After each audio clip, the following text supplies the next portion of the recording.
Hello friends, competitors academy channel पर आप सभी का स्वागत है। आज की इस वीडियो में हम मॉडर्न हिस्ट्री के topic socio religious organisations and movement को डिस्कस करेंगे। ये इस टॉपिक का थर्ड पार्ट है। अगर आपने इस टॉपिक के पार्ट 1 और 2 को नहीं देखा है तो आप आई बटन पर क्लिक करके पार्ट 1 और 2 की वीडियो को देख सकते हैं। वीडियो में आगे बढ़ने से पहले मैं आपको बताना चाहता हूं कि ये एक 1 guaranteed questions in UPSC prelims 2020 series का पार्ट है। तो आप दोस्तों इस चैनल को सब्सक्राइब कर लो, क्योंकि यहाँ पे काफी सारी ऐसी वीडियोस आने वाली है जहां पर मोस्ट प्रोबेबिलिटी जहां से प्रीलिम्स में क्वेश्चन आ सकते हैं उन सब टॉपिक्स को कवर किया जाएगा इस सीरीज के अंडर में। तो दोस्तों चलो अब वीडियो को शुरू करते हैं। आगे बात आ रही है आर्य समाज के ऊपर। अभी आर्य समाज का नाम आते ही ना दिमाग में आ जाना चाहिए कि दयानंद सरस्वती ने स्टार्ट की थी। तो दयानंद सरस्वती ने जो है बॉम्बे में ये ऑर्गेनाइजेशन बनाई थी 1875 में। ठीक है, इनका जो दयानंद सरस्वती थे उनका जो नाम था वो था मूल शंकर। इनका ओरिजिनल नेम तो मूल शंकर था, मूल शंकर। इन्होंने भी जो है हिंदू रिलीजन में रिफॉर्म लाने को लेकर के काफ़ी सारे काम किए थे। जैसे कि देखो, asserted Hindu faith over other religion and with in a revivalist framework denounced rights, ब्राह्मण सुप्रीमेसी, आइडलेट्री, सुपरस्टिशन, ये सारे जो है ना, ये आइडलेट्री ये इन्होंने आवाज रेज की थी। मतलब ये इसके अगेंस्ट थे, आइडलेट्री के अगेंस्ट थे, ये ब्राह्मण सुप्रीमेसी के अगेंस्ट थे। इन्होंने जो है ये जो रिचुअल्स करते थे उसके भी अगेंस्ट में जो है वॉइस रेज की थी। सुपरस्टिशन के ये खिलाफ थे कि अंधविश्वास कुछ नहीं होता है। इन्होंने वेस्टर्न जो भी एजुकेशन थी उसको भी इंडिया में प्रमोट किया था, इन्होंने प्रोपेगेट किया था। इसके अलावा इन्होंने देखो दोस्तों, जो खास बात है, ये दयानंद एंग्लो वैदिक नाम से स्कूल्स बनाए जिसको बोलते हैं डीएवी स्कूल्स। आपको पता होगा ये अपने इंडिया में डीएवी की काफ़ी सारी ब्रांचेस हैं, तो वो इनके द्वारा ही, इनकी ऑर्गेनाइजेशन के द्वारा ही एस्टेब्लिश की गई थी। ठीक है, इनके अंडर में जो आर्य समाज थे उसमें 2 गुट बन गए थे। एक तो कॉलेज पार्टी बन गया था, दूसरा बन गया था महात्मा पार्टी। तो कॉलेज पार्टी जो है थोड़ा मॉडर्न विचारधारा का था और जो फ्यूचरिस्टिक जो सोच थी उनकी, जबकि महात्मा पार्टी जो है वो ऑर्थोडॉक्स सोच के थे। ठीक है, जैसे कॉलेज पार्टी वाले तो जो है नॉनवेज को भी अलाउड कर देते थे कि ठीक है टाइम आ गया है नॉनवेज खा सकते हो। महात्मा पार्टी वालों ने जो है कहा कि नहीं नॉनवेज नहीं चलेगा यहाँ पे। तो भाई कौन कौन थे कॉलेज पार्टी में? तो कॉलेज पार्टी को एक तो कल्चर पार्टी के नाम से भी जाना जाता है। कुछ सोर्सेज से ऐसा पता चला है कि ये कल्चर पार्टी भी नाम था इनका। मेन लीडर जो थे इनके, एक तो लाला हंसराज थे, एक लाला लालचंद थे, एक लाला लाजपत राय थे। तो आप देख सकते हो सारे के सारे लाल जो हैं वो कॉलेज पार्टी में ही थे। तो कॉलेज पार्टी में सारे के सारे लाल हैं। लाला लाजपत राय है मेन, एक ये लाला हंसराज है और एक लाला लालचंद है। अब आप महात्मा पार्टी की बात करते हैं अपन। तो महात्मा पार्टी में जो है यहाँ पे गुरु दत्ता विद्यार्थी है। एक तो गुरु दत्ता विद्यार्थी, जो लाला मुंशी राम थे, इनको स्वामी सदानंद के नाम से भी जाना जाता है। तो गुरु दत्ता विद्यार्थी और लाला मुंशी राम, ये नाम आप दिमाग में रखना कि ये महात्मा पार्टी के थे, जो कि किसके अंडर में थी? जो कि आर्य समाज की एक ब्रांच बन गई थी, जिनका डिवीजन हो गया था। अब आपको पता ही है कोई भी बड़ी बड़ी सोसाइटी बनती है उनके 2 डिवीजन बन जाते हैं फिर। ठीक है, जैसे कि मान लो जैन धर्म स्टार्ट हुआ तो फिर उसके 2 डिवीजन हो गए, श्वेतांबर हो गया, एक दिगंबर हो गया। श्वेतांबर की सोच कुछ अलग थी, दिगंबर की सोच कुछ अलग थी। तो इस तरीके से होता ही है सोसाइटीज में। नेक्स्ट टॉपिक है थियोसॉफिकल मूवमेंट। तो थियोसॉफिकल मूवमेंट में क्या खास था? सबसे मेन बात जो नाम आपके दिमाग में क्लिक कर जाना चाहिए, एनी बेसेंट का नाम क्लिक कर जाना चाहिए थियोसॉफिकल मूवमेंट को लेकर के। क्या वो फाउंडर थी? वो फाउंडर नहीं थी इस ऑर्गेनाइजेशन की। फाउंडर तो थे एक तो मैडम HP ब्लावत्स्की और दूसरे थे colonel MS Olcott, who were inspired by the Indian thought and culture and founded the theosophical society in New York, United States in 1875। अब हुआ क्या, MS ओलकोट और HP ब्लावत्स्की थे, इन्होंने मिलकर के जो है न्यूयॉर्क में एक ऑर्गेनाइजेशन बनाई, थियोसॉफिकल सोसाइटी।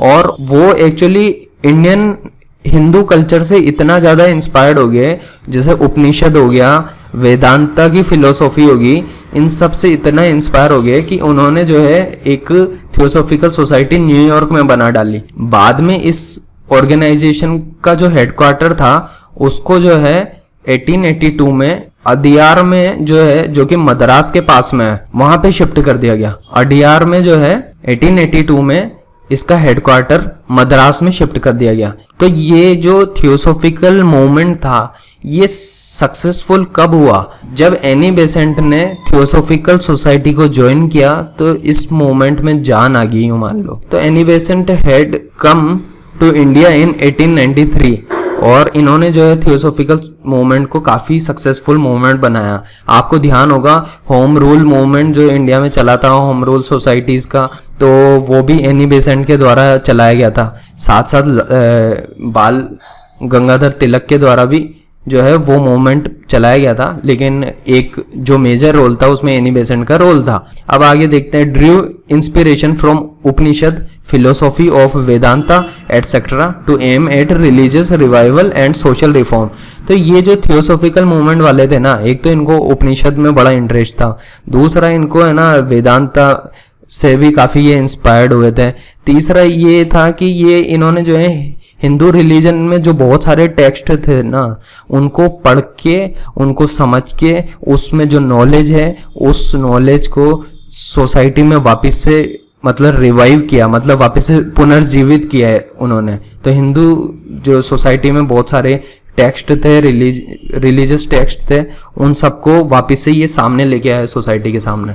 तो इसलिए इनका थियोसॉफिकल मूवमेंट का काफ़ी रोल रहा है। आगे नेक्स्ट टॉपिक है डेक्कन एजुकेशन सोसाइटी। ये कहाँ पे इस्टेब्लिश की गई थी, तो देखें तो ये पुणे में इस्टेब्लिश की गई थी। ठीक है, तो पुणे में जो है किसने इस्टेब्लिश की थी, MG रानाडे ने। MG रानाडे के अलावा कौन थे, VG चिपदोनकर, आगरकर, ये GG आगरकर। तो ये सरनेम याद रखना, आगरकर थे, एक तो GG आगरकर, एक VG चिपदोनकर, एक MG रानाडे। तो ये जो है ना एक एजुकेशन टाइप की सोसाइटी थी। कहाँ पे स्टार्ट की गई थी, पुणे में स्टार्ट की थी, 1884 में की गई थी। क्यों, ताकि एजुकेशन स्प्रेड हो। कंट्रीब्यूशन किया था इन्होंने एजुकेशन में और कल्चर इन वेस्टर्न इंडिया। इसके अलावा देखो बॉम्बे में जो है एक सेवा सदन नाम से भी एक ऑर्गेनाइजेशन बनाई गई थी।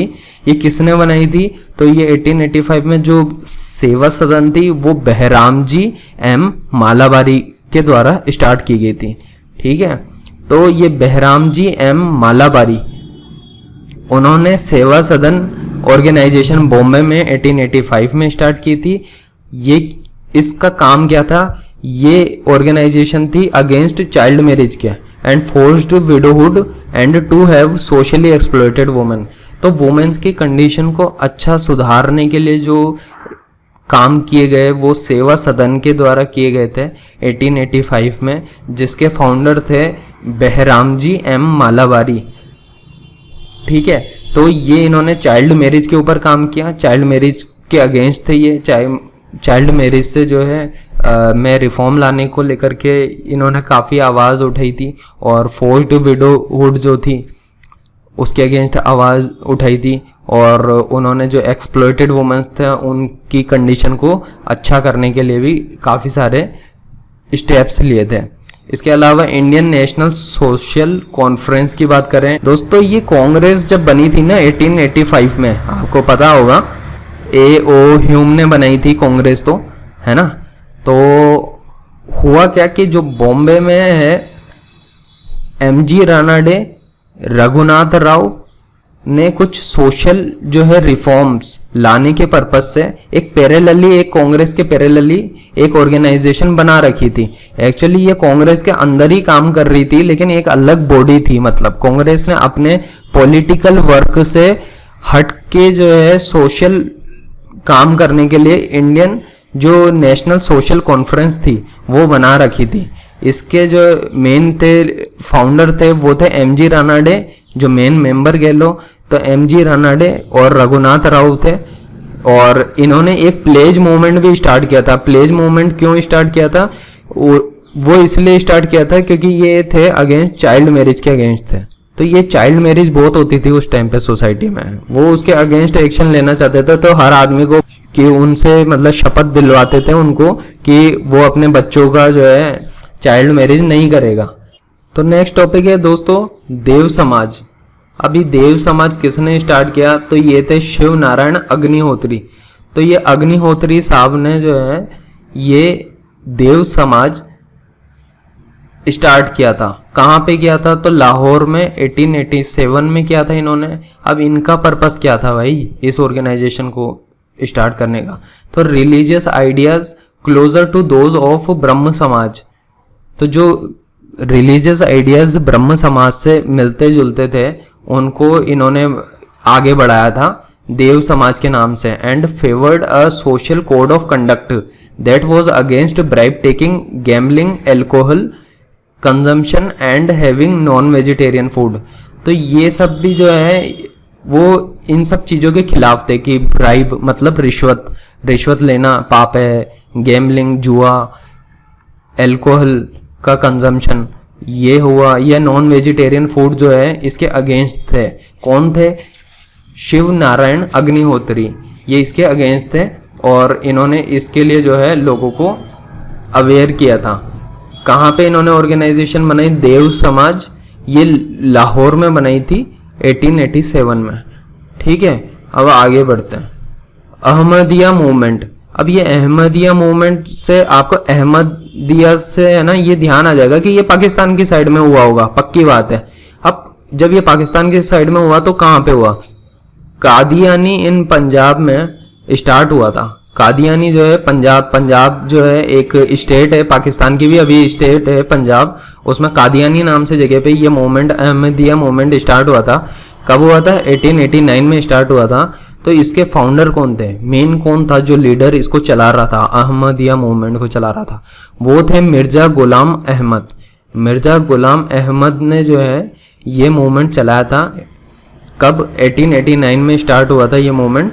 और फाउंडर जो थे डिफेंडेड इस्लाम को from attacks bye Christian missionaries, Hindu revivalist. Actually ये मिर्जा साहब जो थे, मिर्जा गुलाम अहमद, इनको इस बात का डर था कि कहीं ये हिंदू रिवाइवलिस्ट जो हैं, जैसे कि आपको पता होगा कि इस टाइम पे क्या चल रहा था? इस टाइम पे दयानंद सरस्वती का ये आर्य समाज चल रहा था, बहुत पॉपुलर था। वो ऑर्गेनाइजेशन कहीं इस्लाम को ख़त्म नहीं कर दे, या क्रिश्चियन मिशनरीज भी इंडिया में एंटर कर चुकी थी तो वो कहीं वेस्टर्न एजुकेशन देकर के ख़त्म नहीं कर दे इस्लाम को। तो उसको इस्लाम को डिफेंड करने के लिए अहमदिया मूवमेंट चलाया इन्होंने, मिर्जा गुलाम अहमद ने। ठीक है, अब बिलीफ क्या था इनका? यूनिवर्सल रिलीजन में तो इनका भी बिलीफ था। अब ये क्या है, गुलाम साहब जो थे, ये गुलाम अहमद, ये क्या है, अपने आप को लॉर्ड कृष्णा का जो है इनका नेशन मतलब अवतार समझते थे, मसीहा। नेक्स्ट देखते हैं यूनाइटेड इंडिया पैट्रियोटिक एसोसिएशन। ये भी एक बड़ी इंपॉर्टेंट ऑर्गेनाइजेशन थी, यूपीएससी से क्वेश्चन पूछ चुकी है। ये ऑर्गेनाइजेशन 1888 में बनाई गई थी। बनाई किसने थी? तो ये सैयद अहमद खान ने और राजा शिव प्रसाद सिंह, इनके द्वारा बनाई गई थी। राजा शिव प्रसाद सिंह और सैयद अहमद खान। सैयद अहमद खान का जैसे ही नाम आता है ना दोस्तों, तो आपके दिमाग में जो है वो अलीगढ़ मूवमेंट का दिमाग में आ जाना चाहिए सैयद अहमद खान से। ठीक है, तो इन्होंने ही जो है यूनाइटेड इंडियन पैट्रियोटिक एसोसिएशन बनाई थी। आपको पता होगा सैयद अहमद खान लिबरल लीडर थे। वो क्या है कि उन्होंने ऐसी ऑर्गेनाइजेशन क्यों बनाई थी? उन्होंने कांग्रेस का ओपोजिशन करने के लिए ये ऑर्गेनाइजेशन बनाई थी। क्यों वो कांग्रेस का ओपोजिशन करना चाहते थे? उनको लगता था कि ये कांग्रेस में जो है ये हिंदू टाइप की पार्टी है और ये हिंदुओं को ज़्यादा सपोर्ट करती है, और जो सैयद अहमद खान थे वो कहीं ना कहीं चाहते थे कि जो है एक बैलेंस बना रहे, वो लिबरल टाइप के लीडर थे। तो उन्होंने जो है ये राजा शिव प्रसाद सिंह के साथ में मिलके यूनाइटेड इंडियन पैट्रियोटिक एसोसिएशन बनाया था। दोस्तों इस वीडियो में इतना ही था, और वीडियो की पीडीएफ जो है आपको हमारे टेलीग्राम चैनल के लिंक जो कि डिस्क्रिप्शन बॉक्स में आपको दिया जाएगा, उसमें मिल जाएगी। और आप किसी भी तरह की क्वेरी पूछ सकते हो हमसे कमेंट बॉक्स में लिख करके। बाकी इसके अलावा अगर आपको वीडियो दोस्तों पसंद आई हो तो आप वीडियो को लाइक करें, चैनल को सब्सक्राइब करना ना भूलें। और इसी तरीके की 1 क्वेश्चन की गारंटीड सीरीज को कंटिन्यू किया जाएगा और सभी सब्जेक्ट से बहुत जो इम्पोर्टेंट क्वेश्चन है आने की जो हाई प्रोबेबिलिटी संभावना है वो सबको कवर किया जाएगा। और तो आप इस चैनल से जुड़े रहिए, अपने दोस्तों के साथ भी शेयर करें। दोस्तों इस वीडियो को अंत तक देखने के लिए दोस्तों बहुत बहुत धन्यवाद।